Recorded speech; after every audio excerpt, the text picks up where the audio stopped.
정체불명의 벌레들이 바닷가를 점령했다. 벌레떼 수만 마리가 한꺼번에 날개짓하는 소리는 폭풍, 바로 그것이다.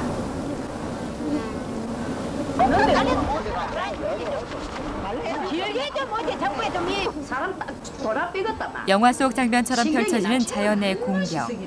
진해의 한 바닷가 마을에선 실제 상황이다. 벌레가 귓구멍 들어갔다가 목구멍 들어갔다가 다 들어오는데 어떻게 살까? 어떻게? 사람 사는 게 아니라 뭐 지옥이지 뭐 어디 사람 사는 게 아니지 이거는. 사정이 이런데도 이 벌레들을 막을 별다른 대책이 없다. 해가 바뀌어도 상황은 나아지지 않았다. 때를 지어 몰려다니는 벌레들은 이제 집안까지 들이닥쳤다.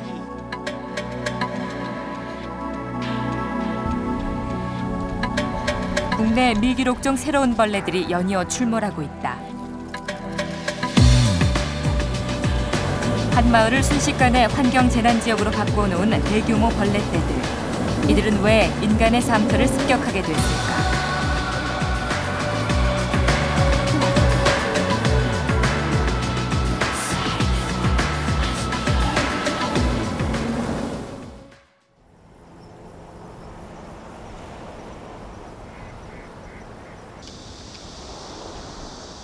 경남 진해 바닷가에 자리한 한 마을.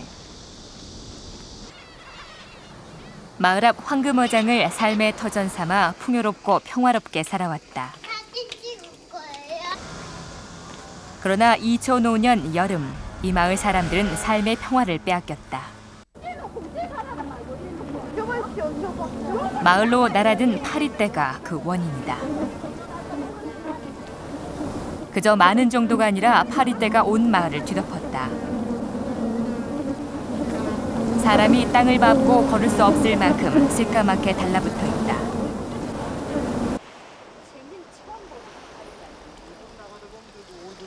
바람을 타고 찾아든 파리떼는 물 고인 곳이면 어디서든 생명을 복제하기 시작했고 마을은 점점 파리떼에게 잠식당했다. 파리가 남겨놓은 허물이 썩어 마을 여기저기에서 불쾌한 냄새까지 피운다. 아이고 약지 사치. 그래 하겠다 뭐. 내가 우찌 스트레스가 나 스트레스 난 못 살아. 폴이 끓지, 냄새 나지. 우찌에 살고는 막 골이 아프고 막 이 죽는 지역이다. 얘 들어오기 어떻어? 들어보니 깎아면 못 살겠지.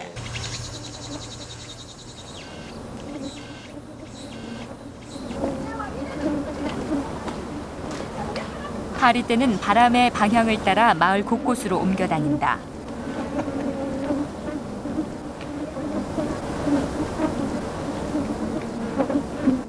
앉을 수 있는 곳이면 어디든 들러붙는 파리떼. 마을 어귀 풀밭에도 수백 수천 마리가 붙어 있다. 온 마을이 파리떼 세상이다.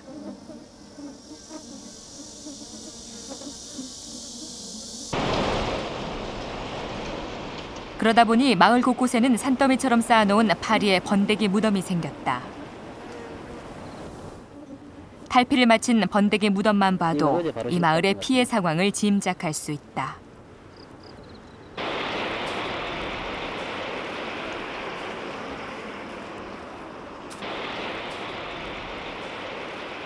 문제는 처리할 수 있는 대책도 없이 번데기 껍질들이 하루하루 늘어만 간다는 데 있다. 쌓아놓은 번데기 무덤 아래로는 썩은 물줄기가 흐른다. 이 썩은 물은 마을 앞 바다로 흘러든다.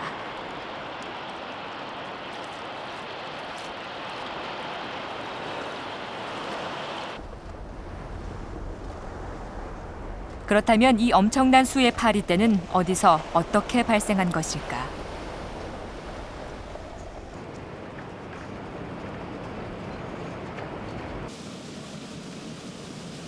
진해만에 들어설 신항의 바닷길을 열기 위해 대량의 준설토를 매립하고 있는 마을 앞 투기장. 시커먼 띠가 해수면을 뒤덮는다.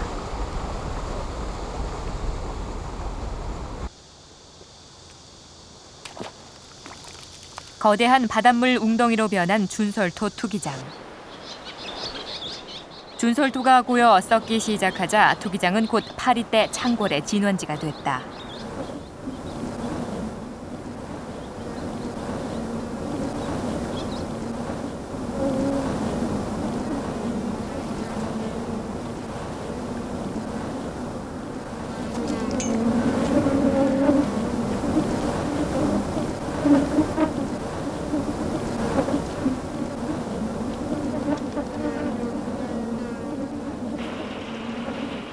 바다 밑에서 건져 올린 준솔토는 각종 바다 미생물과 오염물질이 농축돼서 파리떼가 서식하기에 적합한 환경이다.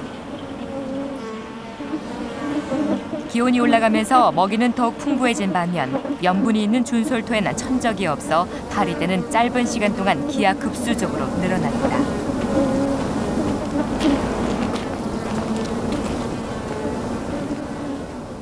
뻘이 저리 썩어가지고 이 앞바다에 있는 뻘을 막 퍼부수요 안에다. 붓고 나니까 뻘 저기 썩어가지고 또 파리, 모기 와글거리지요. 우리가 무슨 버러지도 아니고 이거 사는 게 사는 것도 아니고 밥 먹는다고 앉아서 먹으면 모기 툭 떨어지지 파리 툭 떨어지지. 썩어가는 준솔토를 방치해둔 사이 투기장 인근 마을 사람들은 고통과 분노로 지쳐갔다.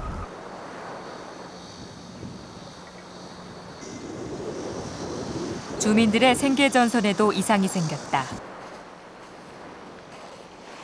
어민들은 생계를 포기한 지 오래다.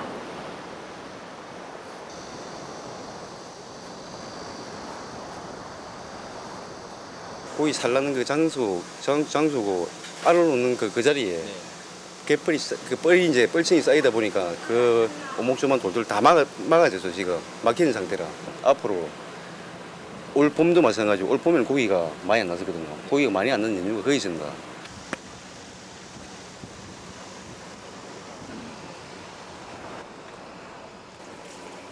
(200여) 곳의 횟집도 개점 휴업 상태. 파리떼 창궐 이후 손님들의 발길도 뚝 끊겼다. 파리떼는 어마어마한 거지 지금. 작년에 이렇지가 않았는데 지금 뭐 파리떼 습격이라 해야 이거는 맞는 거지. 손님들 음식이 이런 데 떨어지니까 그게 제일 중요한 거죠. 솔직히 손님들 그런 음식 드시고 싶어하는 손님 어디 있어요. 주변에 섬이 많아 낚시꾼과 관광객들로 붐비던 마을엔 이제 사람 대신 파리떼만이 잦아든다. 손들 실나는 데는 이 손들을 싣고 처음에 출발할 때는 막 이래 있어도 송년회 가면은 손들 입에 귀에 들어가가지고 손들이 아예 안 올라갑니다. 마을 주민들이 감당해야 하는 피해는 끝이 없다. 이런 실제도 아니게. 그때 조사하고 어디 뭐 인제도 아니고. 무엇보다 정체불명의 피부병을 호소하는 주민들이 늘었다.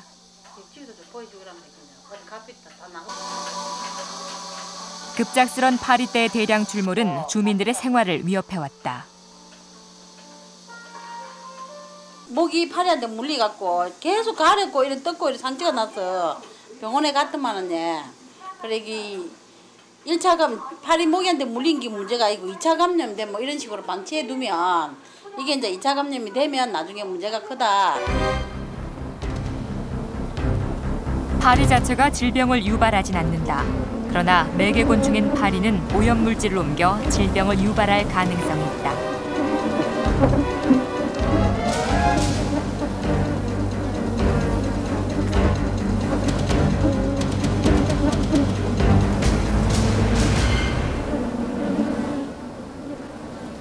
그렇다면 준솔토 투기장에서 대량 발생한 이 파리는 주변에서 흔히 볼 수 있는 파리들과 어떻게 다를까? 이 파리떼의 정체를 확인하기 위해 준솔토 투기장에서 샘플을 채취, 조사를 의뢰했다.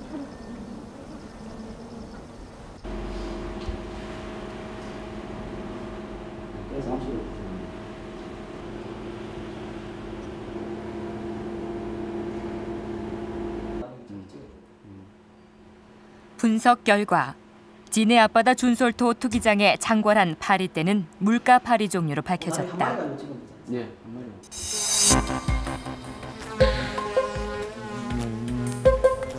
물가파리는 지파리에 비해 몸집이 작은 반면 커다란 아래턱이 있어 피부에 닿으면 무는 듯한 느낌을 준다.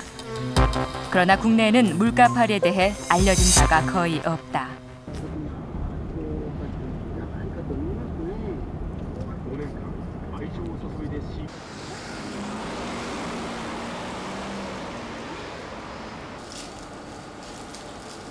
한편 1970년대 말 파리떼의 대규모 창궐을 경험한 일본은 그에 대한 연구를 계속해오고 있다. 제작진은 준솔토 투기장에서 채취한 물가파리 샘플을 일본 국립감염증연구소에도 함께 의뢰했다.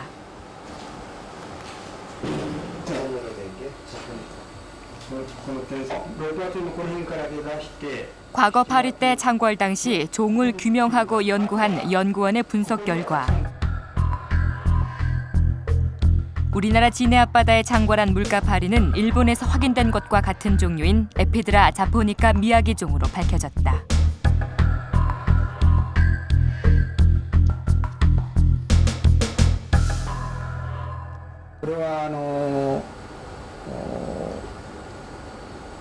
日本から進出として記載されたんですけれども、現在はですね、ロシア極東部、それから韓国、中国と、日本、小笠原とかですね、そういうところに、広く分布している、ちょっと塩分が混じったような水域に、普通にいる種類ですね。 물 위에서의 생활이 가능한 물가파리는 몸 표면에 가시 같은 털로 공기를 모아 기포층을 형성한다. 그리고 일반 파리에 비해 10배 가까이 큰 아래턱을 이용해 물속의 녹조류와 같은 먹이를 섭취한다. 도쿄만에 위치한 하네다 국제공항. 도심에서 가장 가까운 이 공항은 도쿄만 매립지 위에서 탄생됐다. 지난 1977년과 78년 하네다 국제공항을 확장 공사하던 중 대규모의 물가 파리떼가 발생해 인접해 있는 오타쿠 주택가를 휩쓸었다.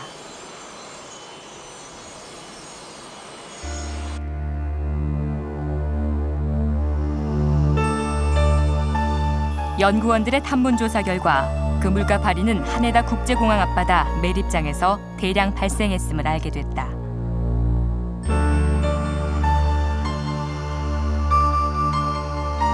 일본에서도 물가파리가 대량 발생한 최초의 경우였다. 私たちのこの事例もね、このことが起こって初めてこの日本から初めて記録された種類だったのね、問題を起こしたのは。それまで日本にいたんだけれども、問題が起こらないまでは自然の中の普通のハエだったわけですね。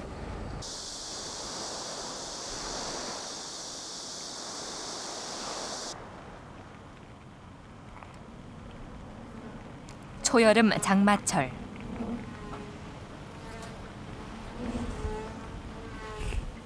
먹이 경쟁도 천적도 없는 준솔토 투기장은 물가파리의 천국이다. 물가파리는 가공할 만한 번식력을 자랑하며 엄청난 기세로 늘어났다.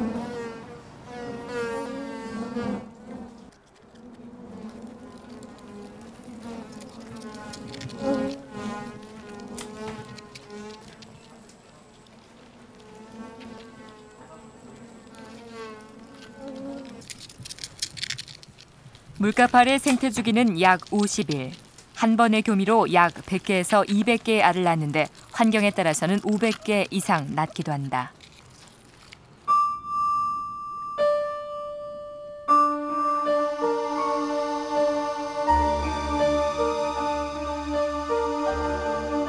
완전 변태를 하는 물가파리의 일생은 길이 약 3-4mm의 작은 알에서부터 시작된다. 산란 후 하루 정도 지나면 유충은 알 껍질을 벗고 깨어난다. 물가파리의 유충은 아가미와 같은 호흡관이 있어 물속 호흡이 가능하다. 물속에서 녹조류를 먹으며 20일 정도 자란다.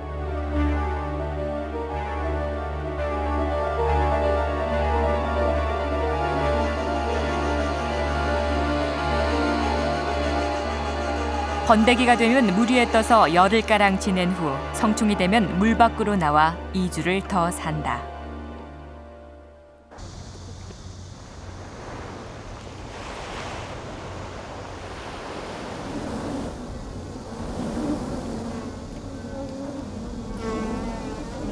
우리나라에서 진해 투기장에서와 같이 물가파리가 대량 창궐하는 현상은 처음 있는 일이다.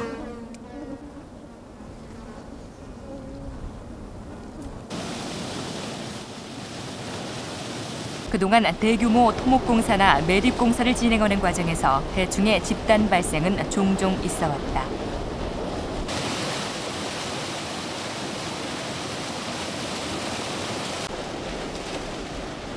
그러나 봄, 가을을 기점으로 해충들이 발생과 소멸을 반복해왔기 때문에 사회적으로 큰 문제가 되지 않았다.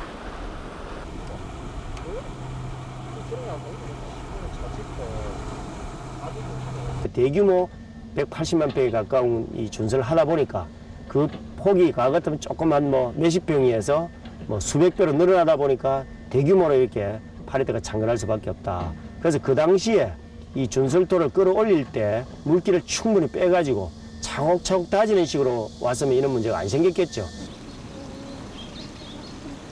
물가 파리떼가 준솔토 투기장에서 집단 발생한 현상은 항로 준설에 따른 환경 변화가 직접적인 원인이다.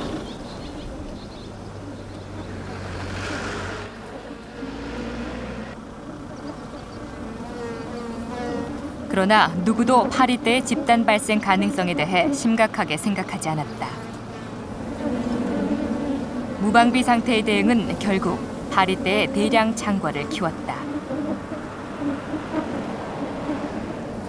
이번 같은 경우는 워낙 기온이 높고 또 습도도 적당하고 먹이도 충분하고 이렇게 해서 이런 경우에는 보통 발생 기간이 짧아집니다. 한 3주씩 더 짧아질 수 있습니다. 굉장히 그 세대가 빨리 진행되기 때문에 다 발생될 수 있는 요인을 가했죠. 환경 문제에 멧돼지를 조장하고 있는 현실이 여탄스럽습니다.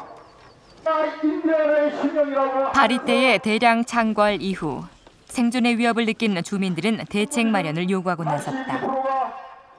신항만이 건설되는 이미 준설토 투기로 인하여 각종 유해 해충이 발생할 것을 예견하고 해충 발생과 관련한 대책을 강구하라고 수차례 공문을 발송하였으나 지난 2001년 주민들은 신항만공사 착공 전부터 해충 발생 가능성을 제시했다.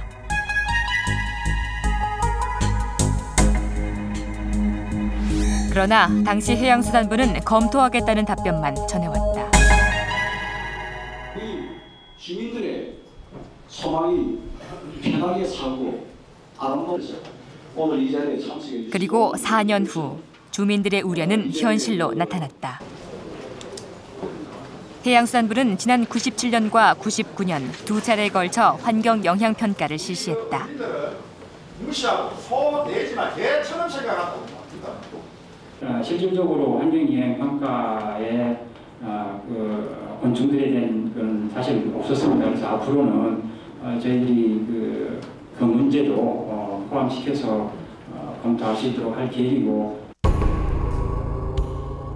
그러나 현행 환경 영향 평가 항목에는 해충으로 인한 부작용을 예측하거나 방지할 수 있는 내용은 들어있지 않다.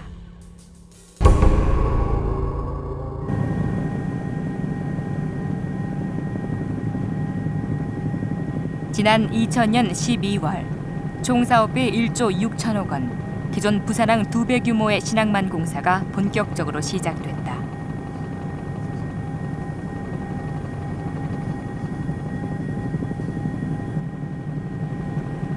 그러나 부두가 만들어지는 쪽에 수심이 문제였다. 5만 톤급 이상의 배들이 들어오기 위해서는 수심 15m 이상이 돼야 한다. 그러나 낙동강 하구 갯벌로 이루어진 진해 앞바다 수심은 5, 6m 수준이었다.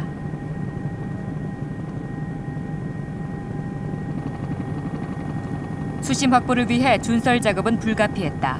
수심 15m 깊이로 준설하는 데 발생하는 준설토는 약 9천만 톤. 그 엄청난 양의 준설토 처리가 관건이었다.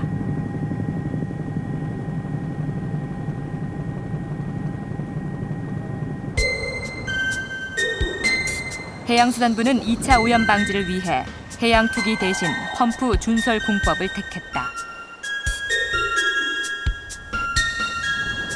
펌프로 바다 및 갯벌을 빨아들인 후 인근 투기장으로 보내 준설토를 매립하는 방법이다.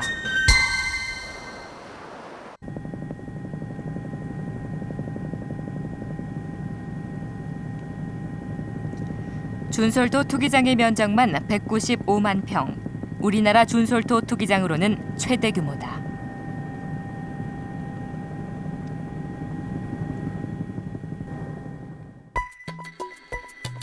그런데 마을과 가까운 1209 매립장에서 집단 발생한 물가 파리떼들이 바람을 타고 마을로 날아드는 것이다.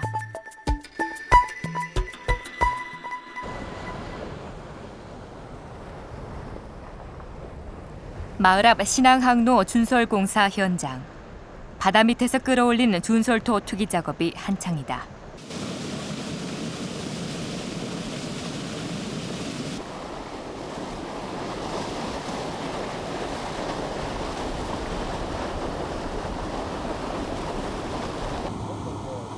준솔토 투기장은 유기물질과 물가파리, 번데기 등이 섞여 두꺼운 층을 이루고 있다. 중장비를 동원해 매일같이 몇 톤씩 걷어내지만 줄어들 기미는 보이지 않는다.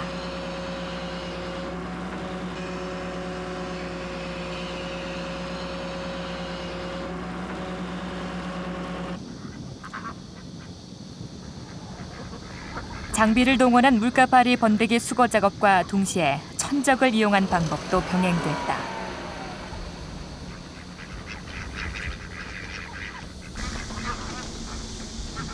물가파리를 먹어치울 청동오리 3,000마리를 투기장에 풀어놓은 것이다.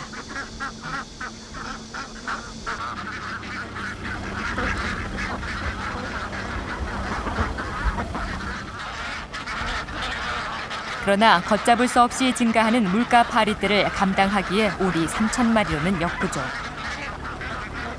특히 투기장이 늪지화되면서 오리떼는 더 이상 투기장 안으로 들어가지 않았다.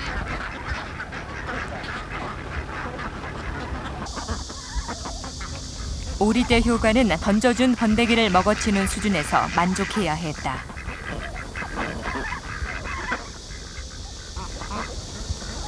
전문가들이 여러 가지 대책을 내놨습니다. 그래서 지금 응급하게 투입된 게 뭐 오리 같은 게 이제 이렇게 먹으러 지금 이렇게 오리를 지금 이렇게 많이 사들였지 않습니까? 근데 실제로 오리가 그걸 먹기도 하지만은 그것만 가지고 이 넓은데 지금 한계가 있는 것이고. 문제 해결의 기미가 보이지 않자 해양수산부는 신항만 투기장에 발생한 해충 퇴치 작업에 본격적으로 나섰다.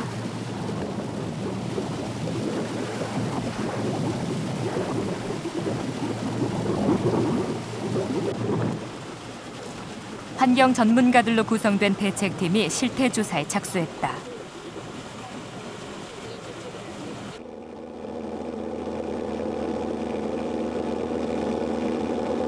또한 특별 비상 방역 계획을 수립하고 대상 지역에 집중 방역을 실시했다.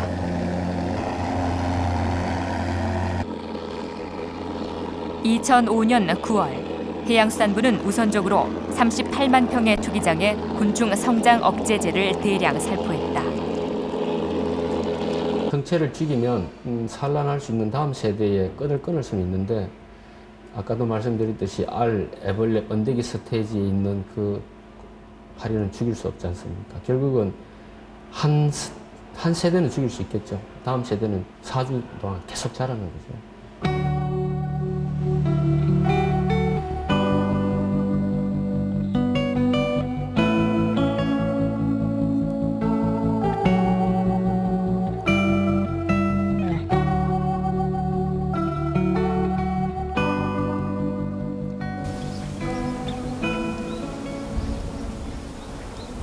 더위가 주춤해지자 이번엔 깔따구떼가 뒤를 이어 극성을 부리기 시작했다.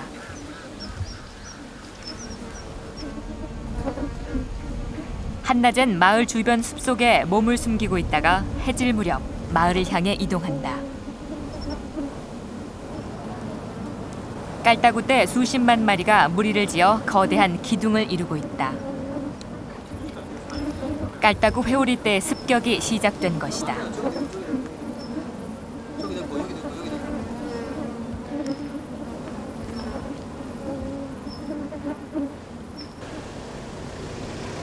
불빛을 향해 날아드는 깔따구떼.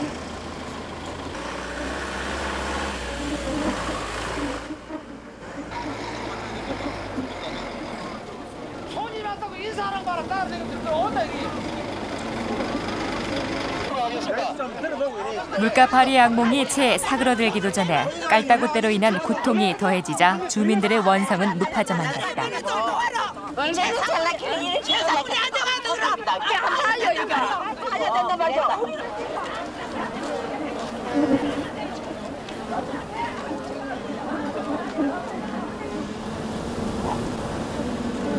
마치 눈보라가 휘몰아치듯 한치 앞을 분간할 수 없을 정도로 달려드는 깔따구대. 깔따구는 생화학적 산소 요구량 6ppm 이상 되는 4급 수물에서 서식하는 환경오염 지표종이다. 워낙 그 수를 헤아릴 수 없이 많은 탓에 손쓸 방법이 없다.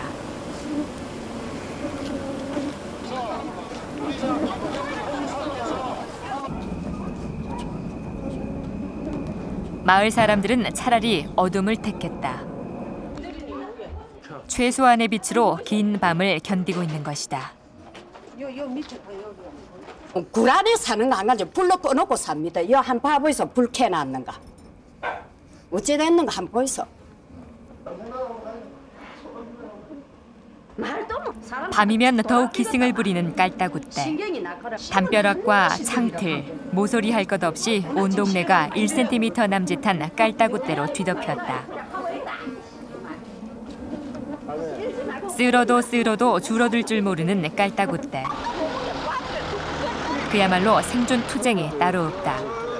마을 주민들은 잠도 잘 수 없고 밥도 먹을 수 없는 절박한 속사정을 숨기지 못했다.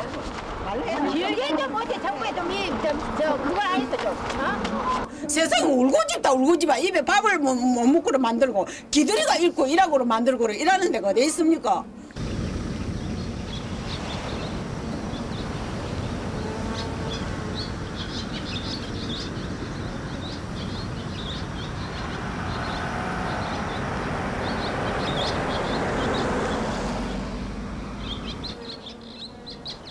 주민들의 고통은 여기서 끝나지 않았다. 준솔도 투기장에 대량으로 발생하고 있는 벌레들을 먹기 위해 수많은 제비가 날아들었다. 마을 전깃줄에 빼곡히 앉은 제비떼는 더 이상 반가운 손님이 아니다.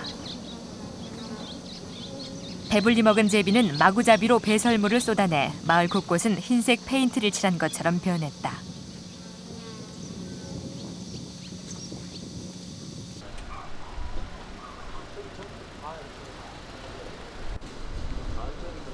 다음 차례는 거미였다. 전신주와 가로등 할 것 없이 온 마을을 점령했다. 계절이 바뀌어도 마을 주민들은 해충으로 인한 고통에서 자유롭지 못했다. 먹이를 포식하기 위해 거미는 부지런히 움직인다. 황거미죠? 평소 잘 보이지 않던 거미떼들이 대거 출현한 것 역시 대량 발생한 벌레들을 잡아먹기 위해서다.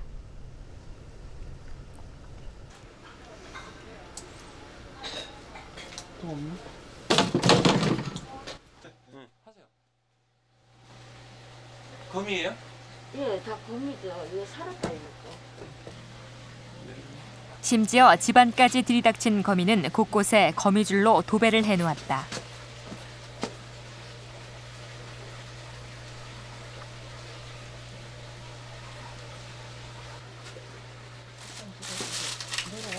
물가파리와 깔따구떼의 집단 발생은 제비와 거미떼의 대량 출몰을 불러왔다. 연속적인 먹이 사슬의 변화였다. 빨래 같은 거 늘었을 때는 이거 못해. 빨래에 묻으니까. 아침 자고 나서 이게 다 이렇게 한 번씩 쓴다 아닙니까? 이래 썰어도 안 돼요. 잘 안 돼요. 잡아도 끝이 없는 거미떼. 거미줄 제거 작업은 마을 주민들의 일상이 됐다.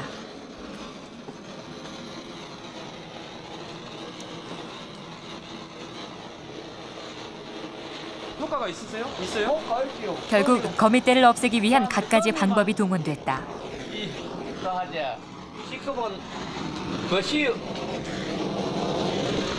아침마다 이렇게 하세요? 물가파리에서 거미떼까지 이 악순환의 고리를 끊을 수 있는 방법은 없었다. 됐어요.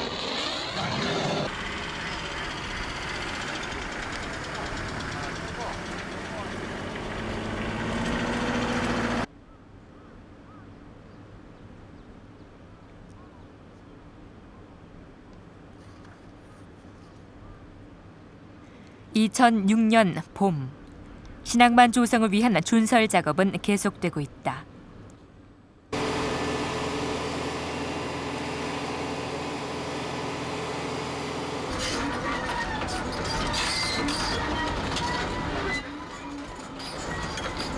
해가 바뀌자 준설토 투기장에서는 여름을 대비한 준비가 시작됐다. 특수 장비를 투입해 연약한 지반을 다지고 여름철 집중호우에 대비해 투기장 내에 인공수로를 만들고 있다.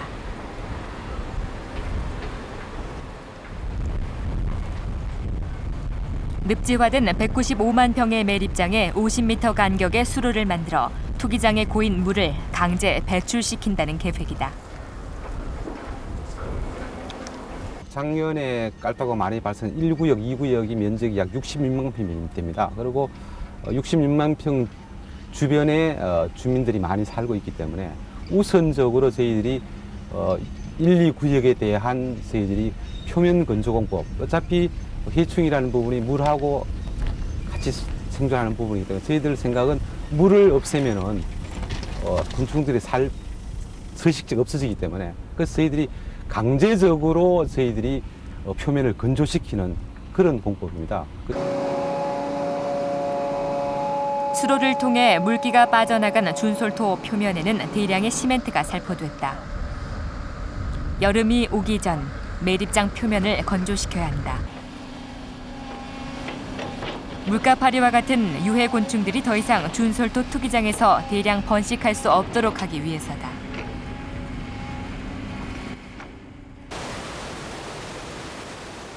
방제 전문가들도 현장에 투입됐다. 곤충의 움직임 하나하나도 주목의 대상이다. 채집망을 설치해 대량 발생을 막기 위한 개체수를 파악하고 정기적인 모니터링 활동을 통해 방제 방법과 시기를 결정한다. 작년에 기승을 부렸던 물가파리가 올해는 대량으로 발생하지 않았다.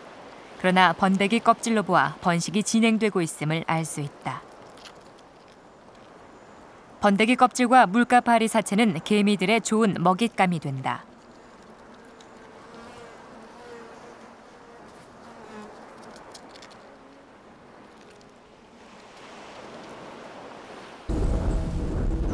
마을 인근에서는 짝짓기를 하는 지파리가 발견됐다. 이들의 번식 행동들을 관찰하는 것은 올여름 벌레들의 대량 창궐 가능성 여부와 직결된다.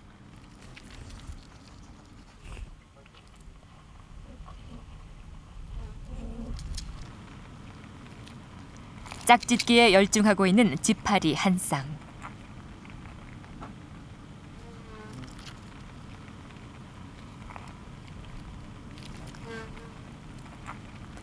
지파리 암컷은 한 번의 짝짓기로 3개의 정자 주머니에 정자를 보관할 수 있다. 짝짓기를 마친 암컷은 적당한 산란 환경을 찾아 2, 3일 후 알을 낳는다.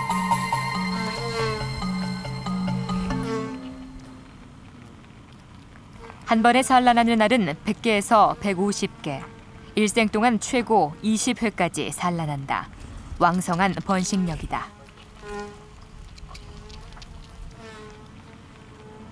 암컷은 산란관을 길게 늘여 유충의 먹이가 될 장소에 알을 펼쳐놓는다.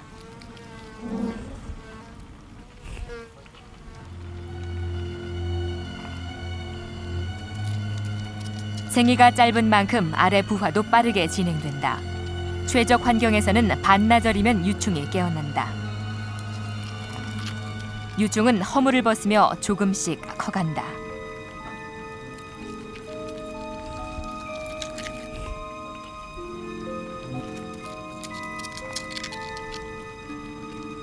유충은 2번의 탈피를 거쳐 번데기가 되는데 3년기 유충이 되면 먹이 섭취를 중지하고 부드럽고 건조한 흙 속으로 들어간다.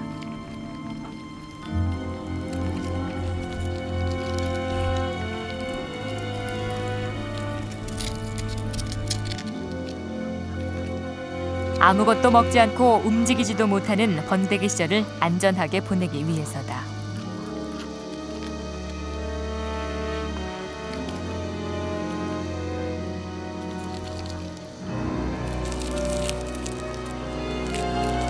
보통 4, 5일이 지나면 번데기 껍질을 깨고 성충으로 성장한 파리가 처음으로 머리를 내민다.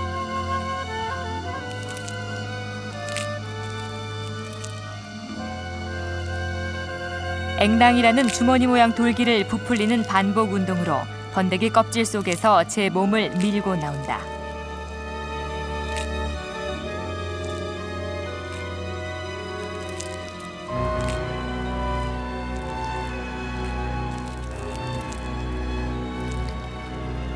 마침내 제 허물을 모두 벗고 성충으로 태어나는 순간이다.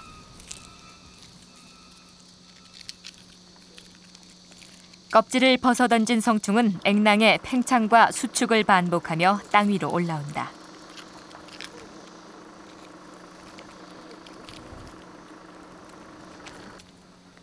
지상에 나온 성충은 날개가 펴지고 몸이 단단해질 때까지 휴식을 취한다.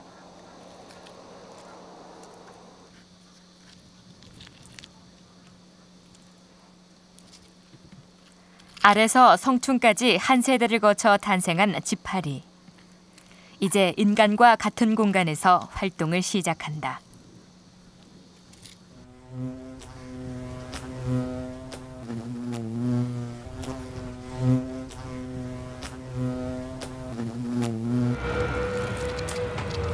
사실 파리의 요충 구더기의 경우 생태계에서 긍정적인 역할을 하는 구성원의 일부로 각종 유기물과 쓰레기를 처리하는 분해자이기도 하다.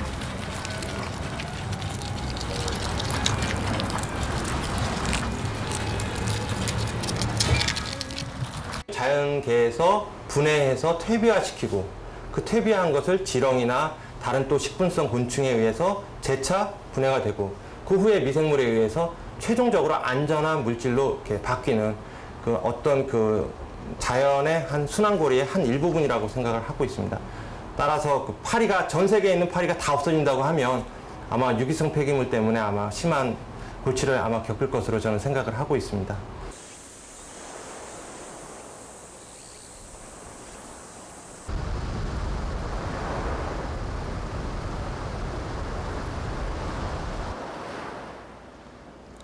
풍부한 갯벌이 펼쳐진 전라남도의 한 섬마을. 지난 95년 이 마을에서는 모기떼가 집단으로 발생했다. 10여 년의 세월이 흐른 지금 마을은 안정을 되찾은 듯하다.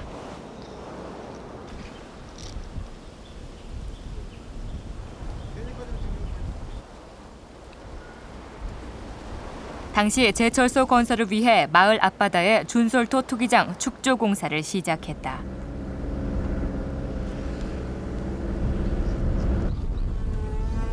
(36만) 평의 넓은 늪지대가 생기자 그곳은 곧 모기의 집단 서식지가 됐다. 이 마을을 습격한 모기떼의 공격은 실로 엄청났다.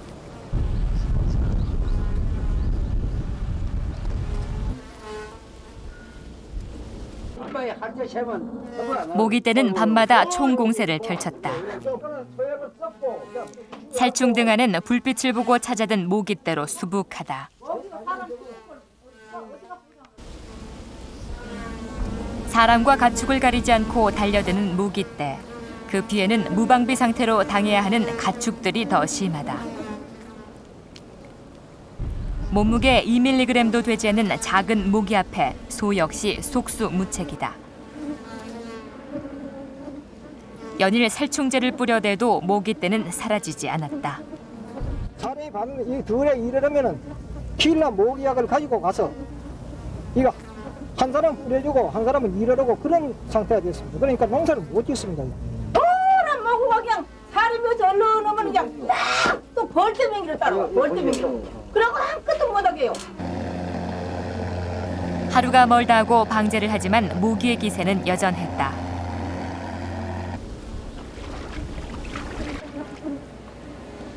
결국 모기 유충을 없애기 위한 미꾸라지와 송사리 방류까지 시도했다.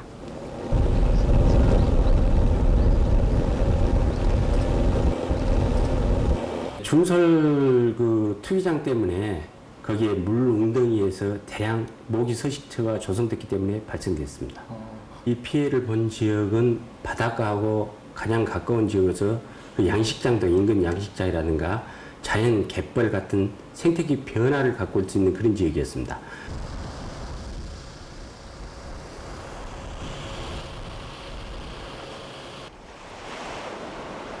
섬 맞은편, 광양만의 개발은 이 섬을 모기떼 고통 속으로 몰아넣었다. 그 후 10여 년이 지난 지금까지도 여름이면 방제 비상이 걸린다.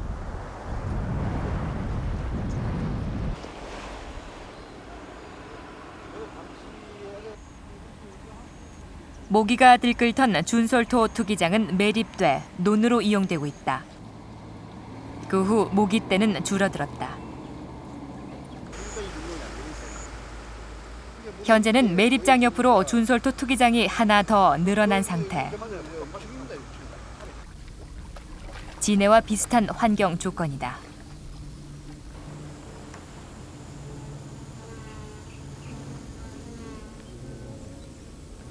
제작진은 이곳에서도 역시 진해에서와 같은 물가 파리떼를 발견했다.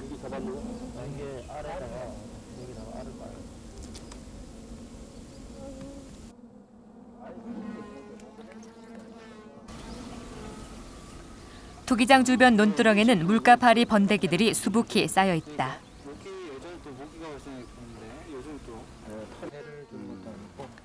번데기 상태로 보아 물가파리는 대부분 번식을 마친 상태다. 10년 전 모기가 창궐했던 마을. 이젠 같은 원인으로 물가파리의 대량 발생이 우려되고 있다. 인공을 안고 방치해 놓고 있으므로 인해서 10년 전에 우리가 입었던 피해를 오늘에 와서 다시 똑같은 피해를 입게 될 그런 실정에 놓여 있습니다.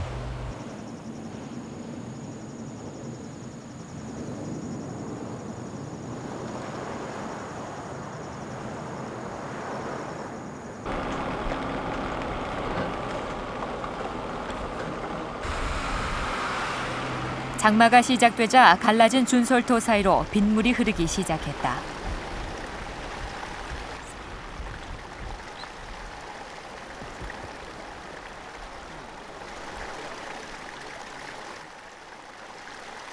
표면 건조 작업으로 빗물은 땅속으로 스며들지 못한 채 수로를 향해 흘러든다.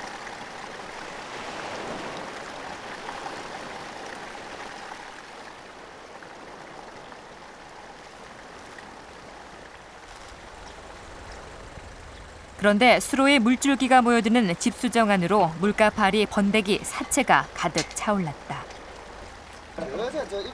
해양수산부는 준솔토 투기장 방제를 위해 성장 억제제 스미라브 0.5과립 51톤을 살포했다. 방제를 위해 투입된 예산은 51억 원이었다.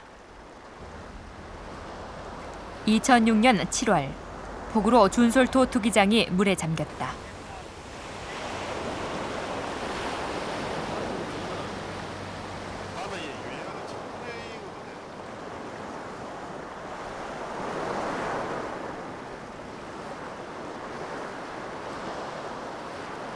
시공사는 준솔토 투기장으로 흘러든 빗물을 인근 바다로 방류하기로 결정했다. 만약 바다로 물을 방류하지 않으면 마을로 범람할 수 있기 때문이다.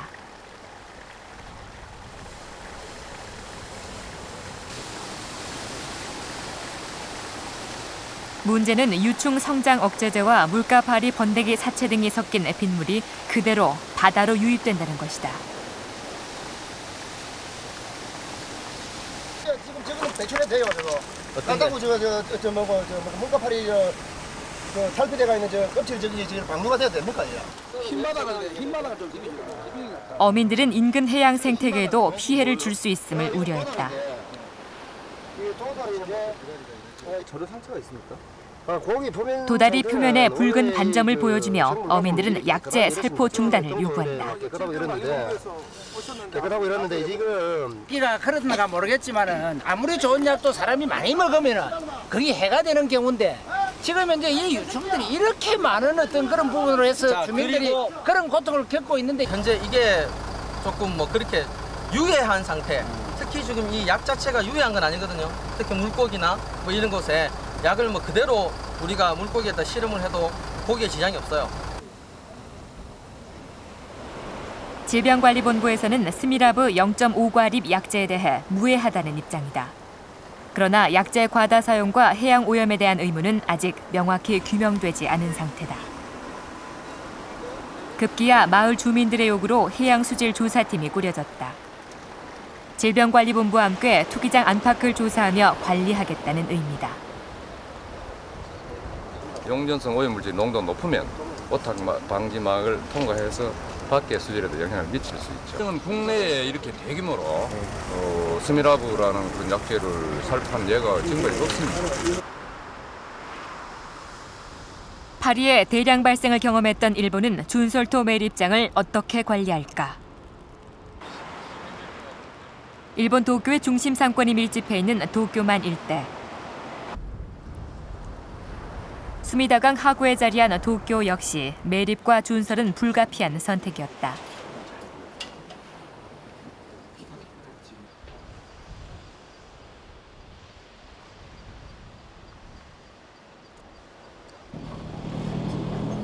(30여 년) 전 물가 파리 때의 대량 창궐을 경험한 후 쓰레기 매립에서부터 해충 발생 예측까지 정밀하게 관리해오고 있다.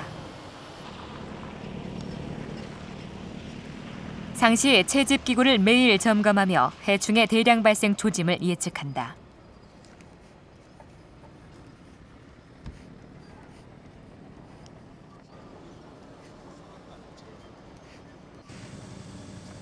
일정량 이상 발견되는 경우 집중 방제를 실시한다. 쓰레기 매립장 인근, 방파제 바깥쪽은 준솔토 투기장이다.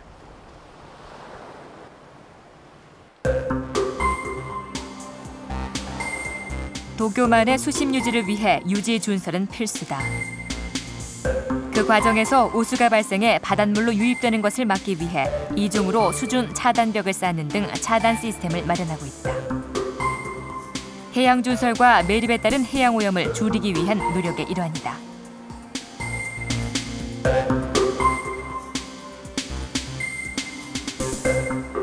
遮水シートというようなものをこう敷いて水が出ないようにする、あるいは海底の水を通す地盤については地盤改良という形で水を通さないような改良をして水が出ないようにするといったようなことで汚水が海中に出ていくのを防いでいます。試験室できちんとどういう成分が含まれているかっていうのを調べて、でその上でそういうものが含まれてないという場合に限ってこういったところへまず無条件で入れる。 2006년 여름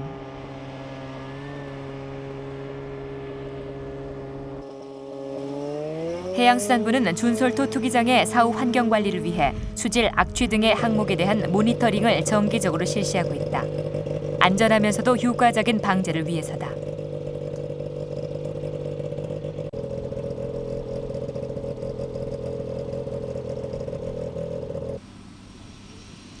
꾸준한 방류와 표면 건조 작업 결과 투기장은 건조 상태를 유지할 수 있었다. 저런 부분들이 다 이제 소금기. 그러나 집중호우 이후 투기장 곳곳에 물 웅덩이가 생겼다. 민물 중에서 약간 염도 조사 결과 거의 민물에 가깝다. 환경이 급변했다.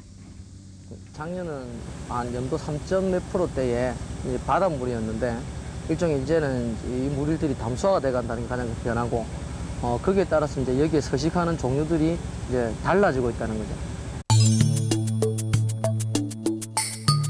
올 한 해 준솔토 투기장의 염도 변화를 살펴보면 바닷물 수준이던 4%대의 염분이 장마 이후 민물 수준으로 급격히 떨어졌음을 알 수 있다.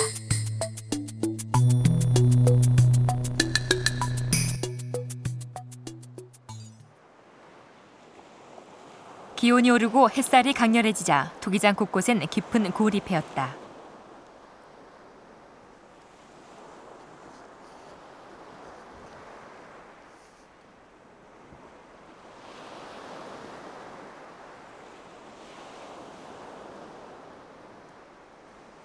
갈라진 그 틈 사이로 하나둘 웅덩이가 늘어나면서 새로운 서식 환경이 조성됐다.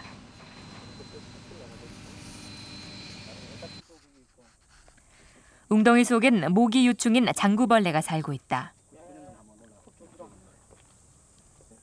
물이라도 한 잔 드시고 하시고 되게 나무. 예.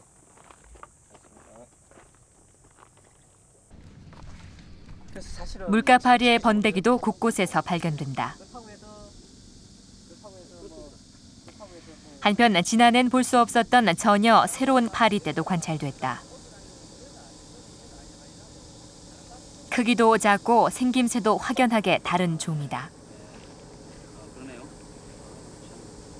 염분이 많이 빠지니까 담수화가 되다 보니까 이제 담수에서 서식하는 아마 수소곤충들이 발생이 많아질 겁니다. 그리고 이제 점점 가다 보면 이 육상화가 되면은 아마 풀이 자랄 텐데 그 풀에 따라서 다시 또 곤충들이 유입될 테니까 앞으로 뭐 서서히 곤충상들이 곤충뿐만 아니라 전체 생물상들이 많이 변해갈 겁니다.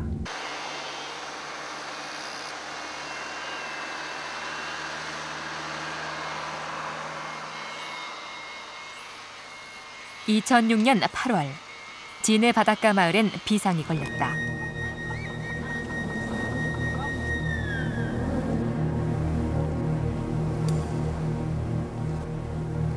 또다시 대규모 벌레떼들의 출몰이 시작된 것이다. 불빛을 보고 날아든 깨알보다 작은 날벌레. 작년 여름에 악몽이 재현될까 마을 주민들은 다시 한번 두려움에 떨어야 했다. 지금 잠도 못 자고 지금 6번, 7번 채웠는데 청소기도 세 번인가 돌렸어요. 근데 아예 불도 못 켜고 잠도 못 자겠어요. 애들이 징그럽다고 아예 방에 안 들어온다니까. 방 안까지 들이닥친 이름 모를 날벌레들. 침대도 엉망이고.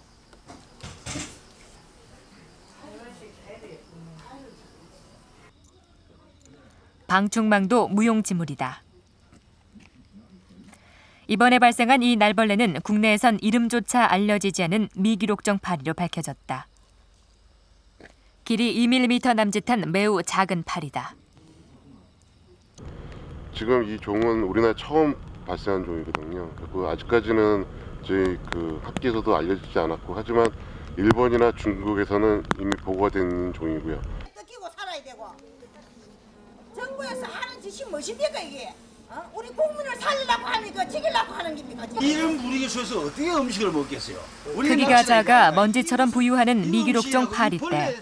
그 피해는 결코 작지 않다.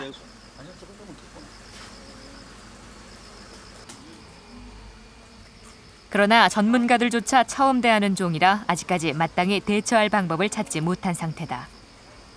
현재 이 투기장 내에는 이 새롭게 생기는 종이든 아니면 기존 종이든 이 종들을 자연적인 정화가 되지 않습니다. 천적이 없다는 거죠. 그래서 그 천적들이 없는 한에서는 어떤 종이든 산란만 가능해진다면 집단 발생은 가능합니다. 올여름 마을을 덮친 미기록종 파리떼 역시 준솔토 투기장에서 날아들었다.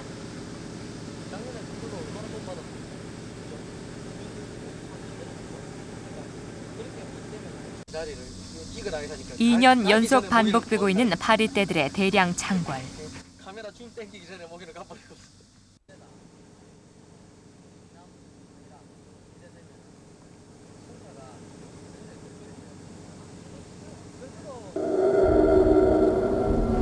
투기장의 변화된 환경은 새로운 파리떼를 불러들였다.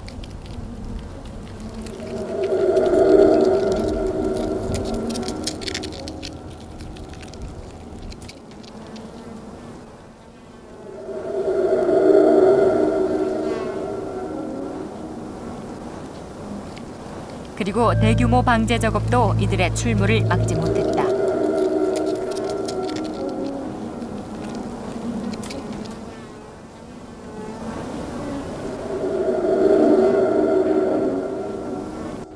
大規模に非常に大きなスケールで自然の環境を変えるっていうことはですね、そこに、いた昆虫のその、生態系をですね、乱すことになりますね。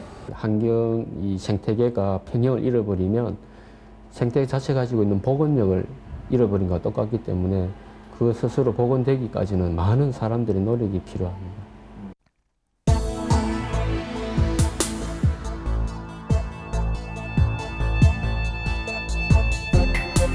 생태계라는 거대한 틀 속에서 곤충들은 그 세계의 일부로 균형을 맞추며 존재해왔다.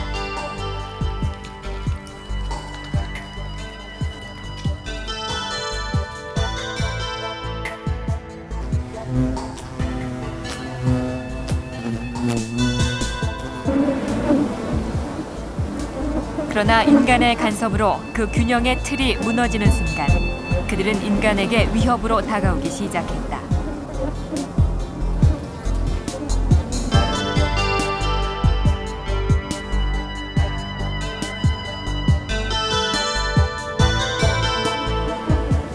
진해 투기장에 출몰한 대량의 파리떼.